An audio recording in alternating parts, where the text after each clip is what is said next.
Hace 3 días aparece esta noticia en los periódicos.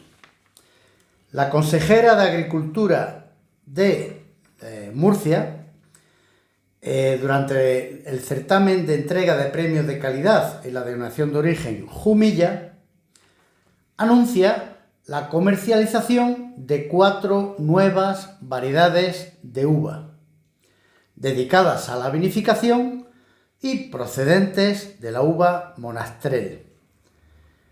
El IMIDA será el instituto encargado de la comercialización. El IMIDA es el Instituto Murciano de Investigación y Desarrollo Agrario. Vamos a quedarnos con lo más importante. Se comercializan en Murcia 4 nuevas variedades de uva. ¿Cómo es esto? Las uvas se fabrican, se elaboran, se crean de pronto nuevas uvas que son dispuestas para que los viticultores las planten en sus viñas. Pues sí, así es. Y para entender esto hay que entender conceptos como el género, la especie, la variedad de las uvas, los cruces entre las variedades, los híbridos, el ADN, los organismos genéticamente modificados, los transgénicos, conceptos que todo aficionado al mundo del vino tiene que conocer si quiere comprender de dónde vienen las uvas. Todo este asunto lo vamos a explicar de una forma clara y pormenorizada, para que se entere mi abuela. Bienvenido a Vino Clarito. Vino Clarito, el vino explicado para que todos lo entiendan. Salud. Las 4 nuevas uvas derivadas de la Monastrell que se han presentado en Jumilla tienen nombres pues absolutamente novedosos.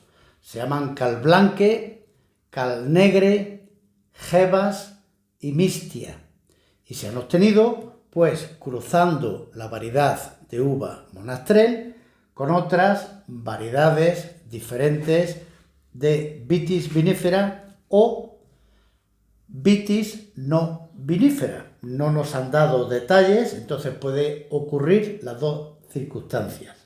En definitiva, cruzando la Monastrell con otras vides, pues se obtienen variedades más resistentes a la sequía, más resistentes al calor y por tanto más preparadas para el cambio climático, que es la gran amenaza que tienen los cultivos de la viña actualmente.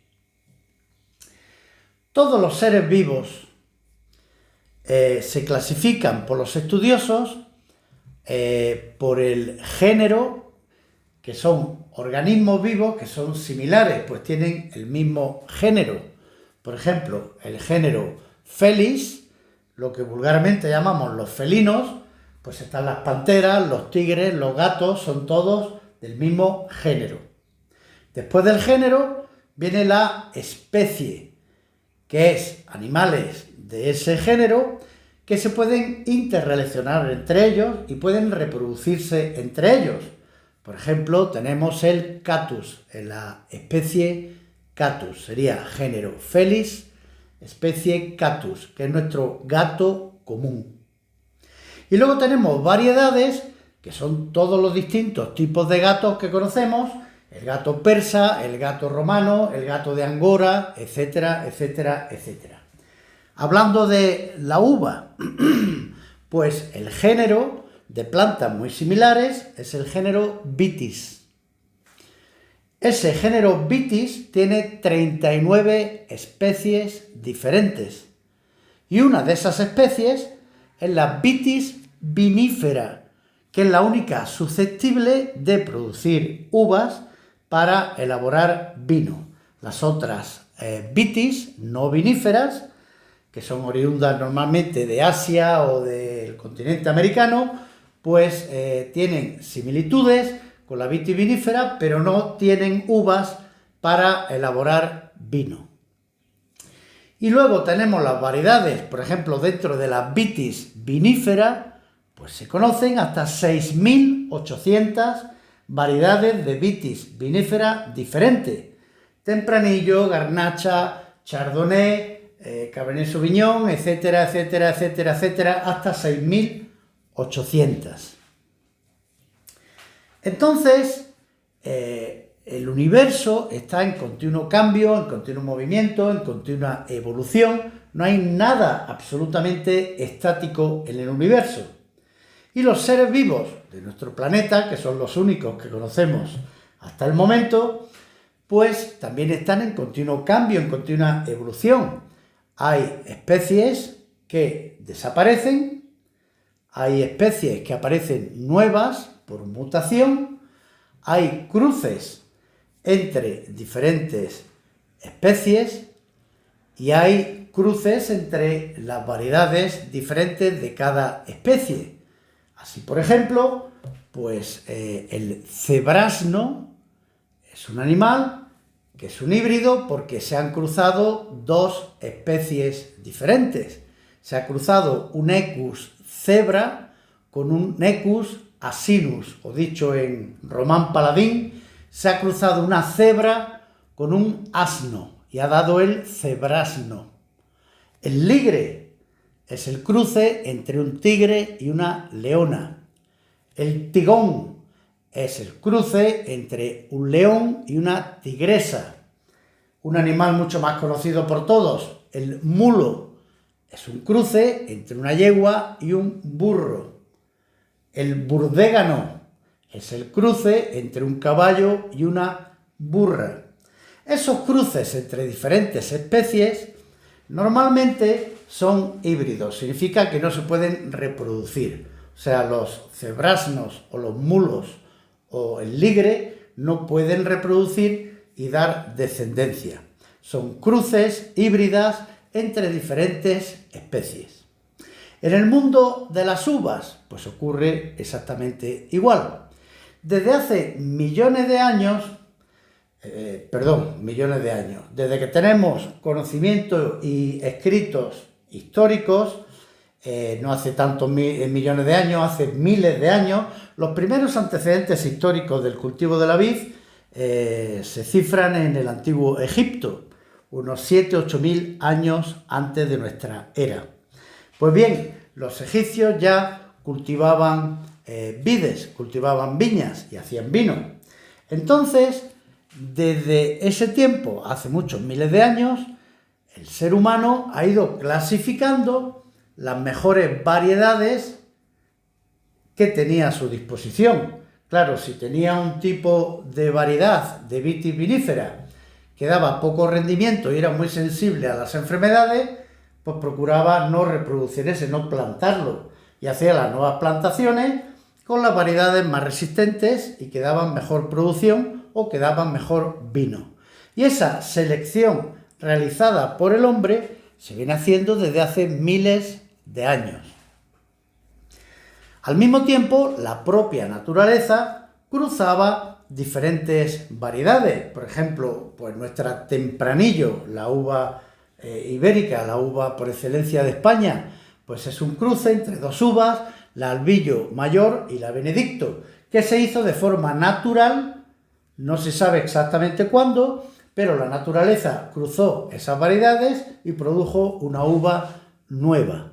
Igualmente, pues se produjo la Merlot, se produjo la Cabernet Sauvignon, y muchas uvas que conocimos son por cruce de variedades distintas de la misma especie de uva, de Vitis vinifera.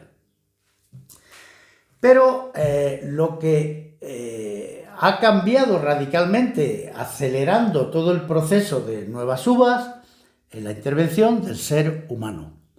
El ser humano, además de elegir por una selección de especies las mejores variedades de uva para su aprovechamiento, pues también desde hace siglos, algunos siglos, no muchos, empezó a cruzar variedades para producir variedades nuevas. Por ejemplo, en 1866, Henri Boucher mezcló una uva que se llama Petit Boucher con la garnacha y obtuvo una uva nueva, la cruzó en laboratorio, lógicamente, polinizando una flor con otra, y obtuvo una uva nueva que es la Alicante Boucher o garnacha tintorera. La propia Petit Boucher fue obtenida también por hibridación humana, su padre lo hizo, Louis, para dar esa nueva uva, Petit Boucher. Pero además de cruces entre variedades de Vitis vinifera, pues a partir del final del siglo XIX se empezaron a crear lo que se llama híbridos, que son cruces entre especies diferentes. En el caso de las uvas, cruce entre una Vitis vinifera con una Vitis americana o una Vitis asiática. Recordemos que hay 39 especies de Vitis, una es la Vitis vinifera y las otras, como no dan vino, no se llaman viníferas, se llaman de otra manera. Pues bien, si cruzamos una Vitis vinifera con otra Vitis no vinífera, se obtiene lo que se llama un híbrido. Ese híbrido se investigó por primera vez después de la plaga de la filoxera. La filoxera, ese insecto que vino del continente americano y empezó a destruir todas las viñas en Europa, pues buscando el remedio, pues se cruzaron Vitis americanas resistentes a la filoxera con Vitis viníferas y se obtuvieron híbridos, por ejemplo la Isabela, que es una uva híbrido entre Vitis americana y Vitis vinífera.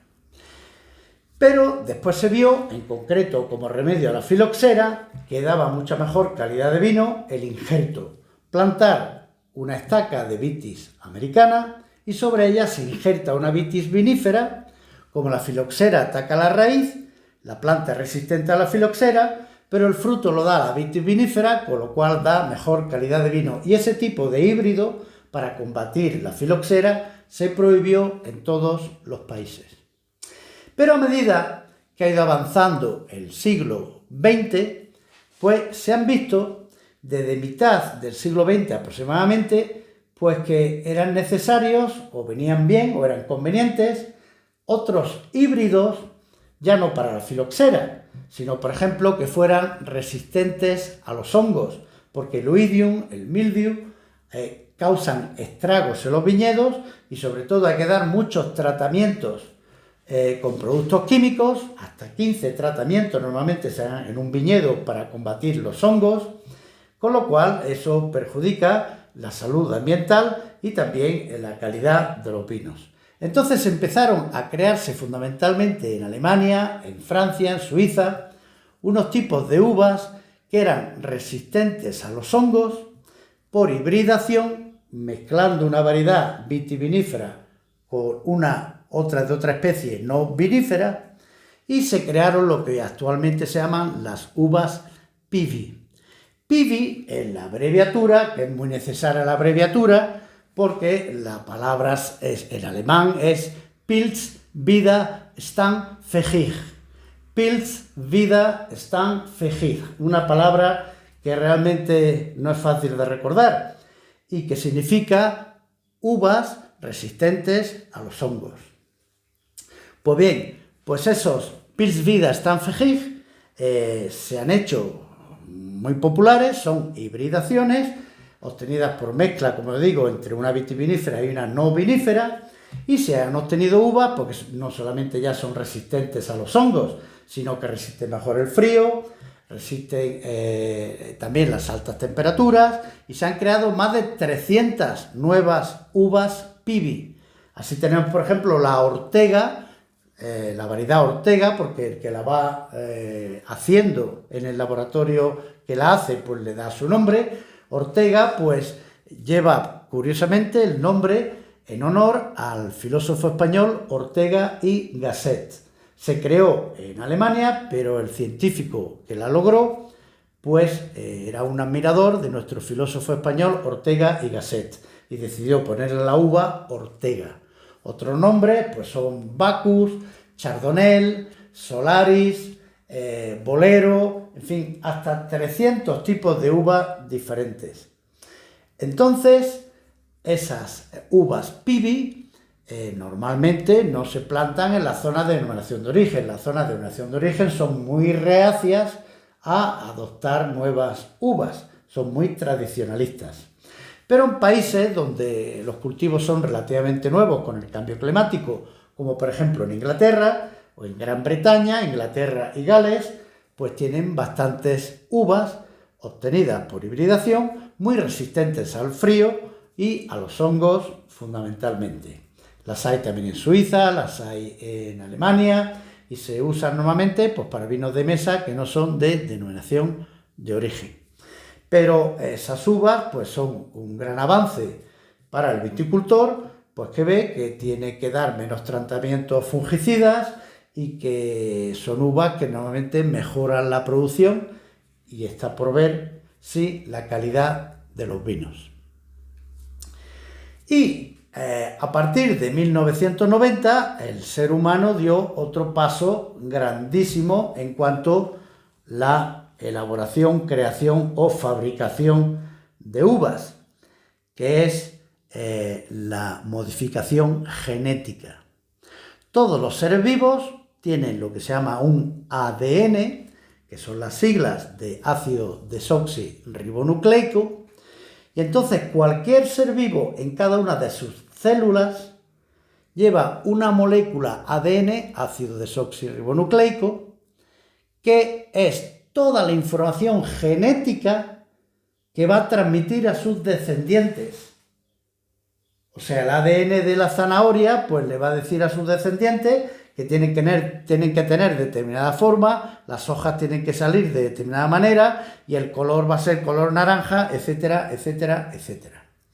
Pues entonces, a partir de 1990, se empezaron a hacer experimentos a nivel ADN. Los ADNs, el ADN, que es una larguísima molécula, se agrupa por series que se llaman genes, pues cambiando esos genes se puede cambiar la descendencia de los nuevos seres que se reproducen.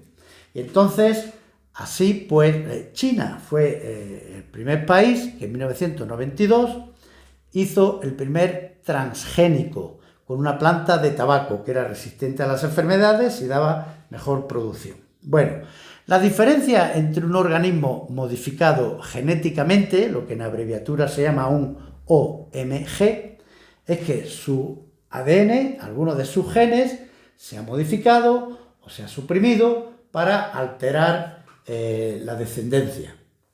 En el caso de un transgénico, normalmente se incluye, se suma algún otro gen de otro ser vivo.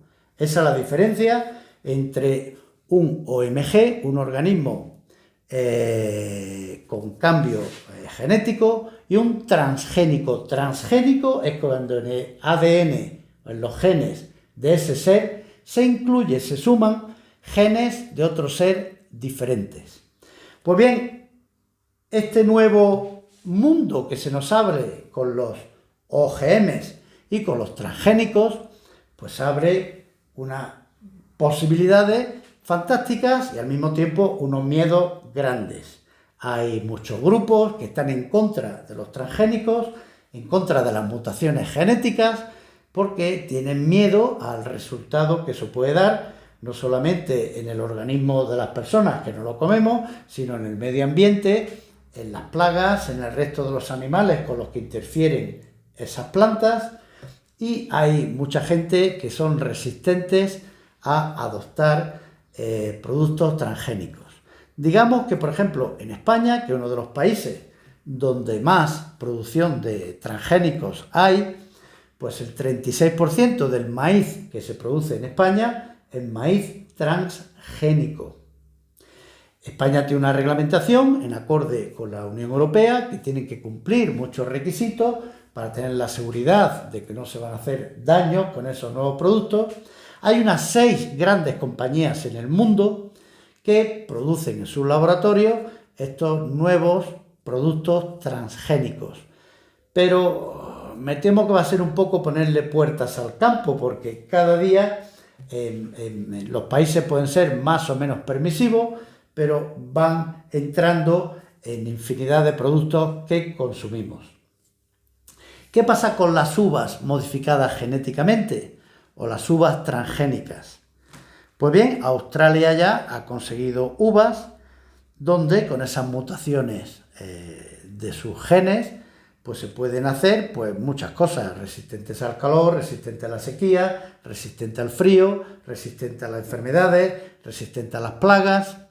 Y entonces hay países europeos que son muy restrictivos y todavía no permiten la utilización de esas uvas transgénicas o mutadas genéticamente, y hay países más permisivos como son Estados Unidos o Canadá o Australia, donde la legislación les abre la mano para ir experimentando ya con uvas modificadas genéticamente o uvas transgénicas. En fin, todo un mundo el que se abre delante de nosotros. Lleguemos a la conclusión de que la naturaleza está en continuo cambio. Las uvas que nosotros conocemos no son, ni mucho menos, las uvas que conocían los egipcios hace 10.000 años. El universo está en constante cambio y mutación. De forma natural aparecen nuevos cruces, nuevas variedades. El ser humano ha intervenido hibridando y creando nuevas variedades, y con esto de la mutación genética pues se abre una ventana importantísima, pero que todavía no está en el mundo del vino. Está en otros productos de la alimentación, como el maíz, por ejemplo, está muy desarrollado, pero aún no en las uvas. Pero ya se ha conseguido. Ya simplemente es ver qué se puede hacer, obtener los permisos legales y empezar a implantar uvas modificadas genéticamente. En fin, el futuro es algo maravilloso, lo que nuestros hijos y lo que nuestros nietos verán, y no hay nada inmutable, nada estable. Dentro de 2000 años, queramos o no queramos, las uvas con las que se hará el vino serán muy diferentes o totalmente diferentes a las uvas que conocemos hoy en día. Que tengáis felices vinos.